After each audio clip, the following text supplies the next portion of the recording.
Hi, welcome back to my channel. If you are new here, then this may not be the best video to start with because this is basically me explaining why I've been MIA for so long. I do have other videos, or you might want to watch this one and, I don't know, start your journey from here with me, I guess. I just thought, whilst I'm just going to cleanse my face, I would tell you why I've been MIA for so long. So basically, I will go back. I'm going to try and do this really quickly just to get this out of the way. But May last year, we got married, me and my husband. So I'm now a wife. I've got my wedding ring. So yeah, I got married in May last year.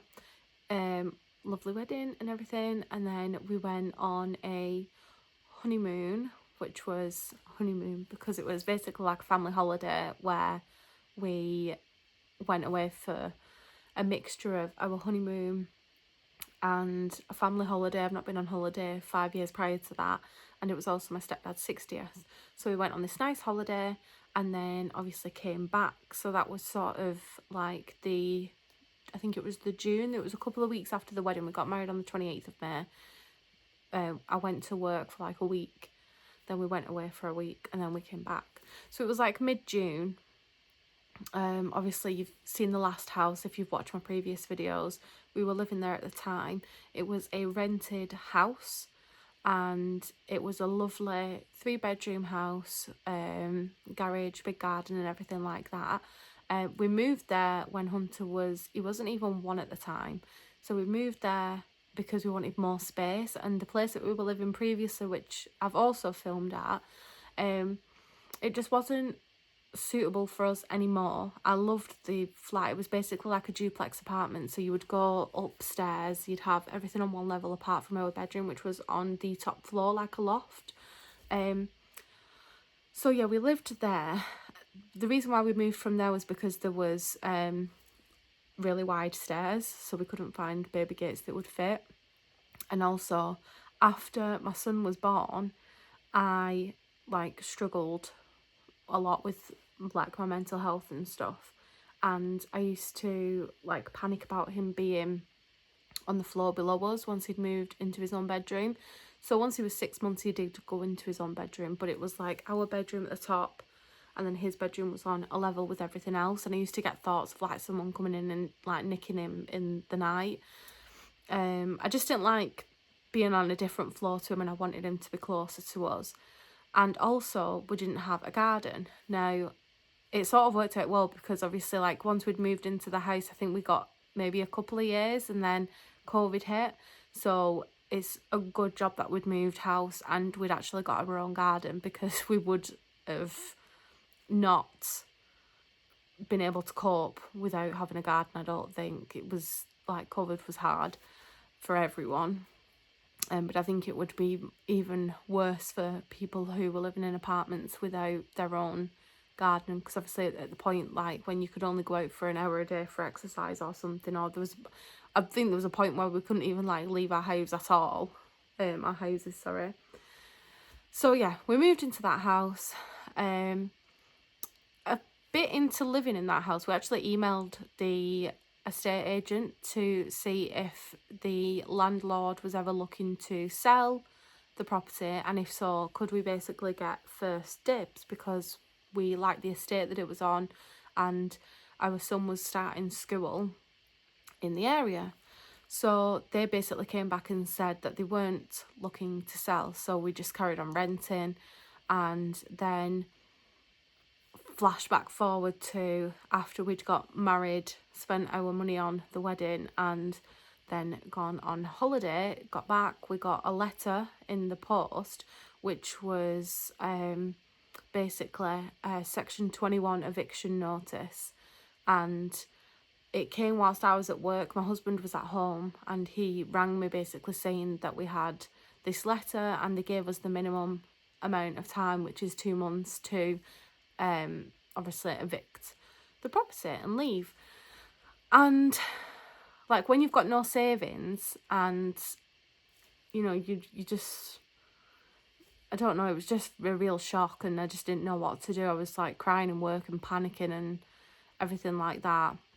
It was just a proper shock, because we just thought that, you know, I don't know, it just never crossed our minds. We'd never been in that position before. We were being evicted from a property through no fault of our own. The landlord, when I called them to ask why, they basically said either a family member was moving in or the landlord just wanted the house back. There was no like definitive answer as to why we had to evict the property, but we just knew that it wasn't any fault of our own. And we had 2 months to get out, basically. The first thing that I did was reach out to our local council, because obviously, like, we didn't even have money for a deposit for a flat or like a house to even go and rent somewhere else. And like post-COVID, the rental prices have gone up. This is why I think that we were evicted, because we were paying originally, when we first moved in 2019, £575, and then it went up to £625 a month, and that's like a really good price for a 3-bedroom house. And obviously we're north, like northwest, so it's generally quite cheaper around here. And it was on a nice estate as well. I think it was built in 2004, so it was fairly new. And yeah, so there was basically like shithole houses, to put it like in the nicest way possible, just in comparison to what we were used to living in, for about £1,200 a month post-COVID. Like the prices just went up for rentals, and they've just gone higher and higher and higher, and now they just feel like they are like just sky high. So renting wasn't really an option. So I got our eviction notice and I sent it to the local council, and they had like an evictions team who will go over it and they'll give you a call back. So bearing in mind we had 2 months to move out, and I sent that like the same day, it took them 3 weeks to give me a call back. And when I got a call back, the lady did not introduce herself. She just basically said, right, we need to do this quick because, you know, we need to get it done. And I was like, sorry, who's calling? And then she was like, Homes for our local area. And I was like, oh, right. Now, because we only had 2 months, which is like 8 weeks to figure out where to live, and it took them like between 3 and 4 weeks to call me back. In the meantime, I've obviously been panicking and had to sort something out in the meantime in case like this did come to fruition, because I'm aware of the council market at the moment, and it's not like you can just get chucked into a council house. And I've never been in that position before where I would even have to think about going for a council house. We were married, we both work full time, and you know, we've got a child. So like we need stability and we need to find somewhere to live. So in the meantime, whilst I've been waiting for that, it basically been decided that I was going to move into my nana's house, and we were going to stay here short term, which is where we are at the moment. So we like got to the end of the 2 months. We have had to put all our stuff in storage, and it's still there. This was obviously like last year, so coming up to this point, I feel like it's probably been, so see if we got like mid-June, July. I think it was like the start of September that we'd moved. Hunter had gone back to school, and then it was like the week after that we'd ended up having to move. So we've been here for a year now, and all our stuff's in storage. We didn't end up going for a council house. Instead, what we've done whilst we've been here is taken it up as an opportunity to try and save up some money. At first we weren't great with saving money, because I think when you're not used to having much spare money, you just sort of want to live your life a bit. And so maybe that's what we did for a little bit, and then some things came to light which I'm not going to discuss, but that really made me buckle down, budget, have things on spreadsheets and save. So with a little bit of help as well from my stepdad, who's like helped us out towards a deposit, we've also saved up money for like our own solicitors and the rest of the deposit and other things that obviously you need to pay for, like surveys and stuff. So we've ended up saving up money and we are now buying a house, which is why I kind of want to start coming back to this channel now and doing these videos and just getting this quick explanation of where I've been out of the way, so that I can sort of let you know that there is going to be new house content coming very soon, more content just in general coming soon, because I'm going to be in a much better position mentally. I've really struggled this past year. It's got worse as we've gone along the buying process because it's the most stressful thing I've ever had to do in my life. I think we are now on week 13 or 14 since I viewed the house and our offer got accepted the next day, and we are very, very close to the end. I should be getting an update from my solicitors this week to like hopefully get some things signed, because I just want to get everything signed, just get moved in and like move on. I'm very grateful for my nan letting me live here, but she is 90. It's not been the easiest thing, and I'm also sharing a bedroom at the moment with my now 6-year-old. So yeah, we've been on bunk beds for the past year in this tiny room. Like literally you're currently sat on the bottom bunk right now, and behind me is like basically what we've got in the room. Everything else is in storage.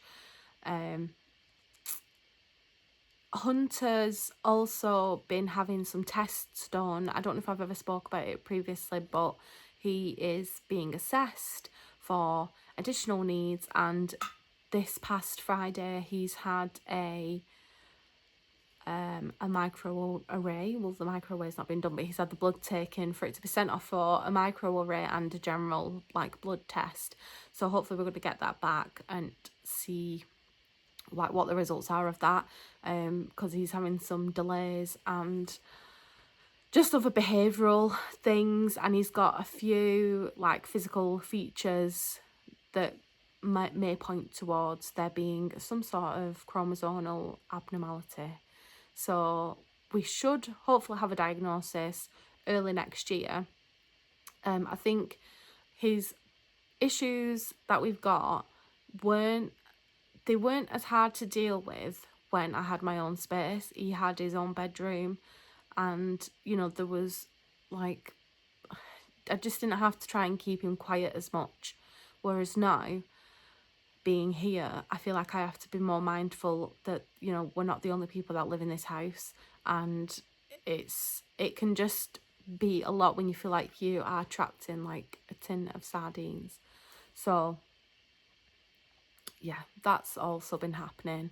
I've switched jobs temporarily as well from the start of this year, which has been great, but it's also been like more pressure from the new role that I'm doing. So I'm doing that till January, and then I honestly don't know what I'm doing after that. Like where we're buying our house, we've been priced out of where we live now, so we could have stayed here longer, saved up more money, and then looked at buying somewhere closer. But to be honest, we wouldn't have been able to like even do that, because the amount that we would have had to save for a deposit based on what the bank will lend us, it just would have taken forever to save. So we are moving to a new town.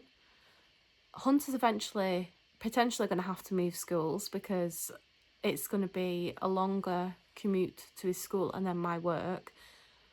Maybe in the future I'll consider switching jobs.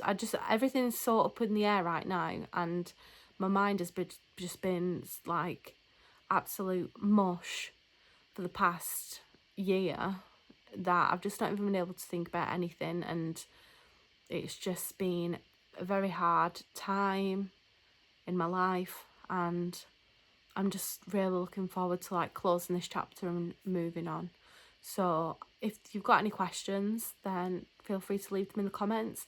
Right now I can't think of anything else to say. I feel like I've got this all down in one take, hopefully, and I apologise if there's been any pauses or, you know, anything like that, but yeah, or if I've missed anything. But that's basically the gist of it. So we got evicted. and we've not had great living conditions. Not, when I'm saying that, I'm like not saying that my nan's house is a horrible place to live. It's just not great sharing a bunk bed with a 6-year-old when you're a 28-year-old woman and you are used to living in a 3-bedroom house. But I am grateful. There's people in much worse positions than us. We could have ended up, you know, in temporary accommodation, which is something that I wouldn't have particularly wanted to do. I feel like that would have completely plummeted my mental health even further. But yeah, I was going to cleanse my face, but I feel like I've already pretty much like finished this video, so I'll just show you what I was going to use anyway. Ooh, I'm like touching this, trying to put this in focus, but this is the cleanse. I got this for my birthday. It's just a micellar water. It's watermelon, and I got these reusable cleansing pads from Primark. So I've just been using them. There were 5. There's one here which I need to stick it in the washing machine because it's mank. But yeah, I won't bother showing you whilst I'm cleansing my face because, like I said, the video's done and I feel like I could take a breath now. So yeah, if you leave comments of what content you would like to see, I am really going to try hard and get things, you know, moving again on this channel because I feel like it's been well overdue. I've got a wedding video that will go up at some point, and yes, there will be more house content, more cleaning content and other things. I've got plenty of ideas, but they're all like written down on my phone somewhere. But yeah, leave us a like, subscribe if you are new, and leave us a comment of what you want to see. All right, night night.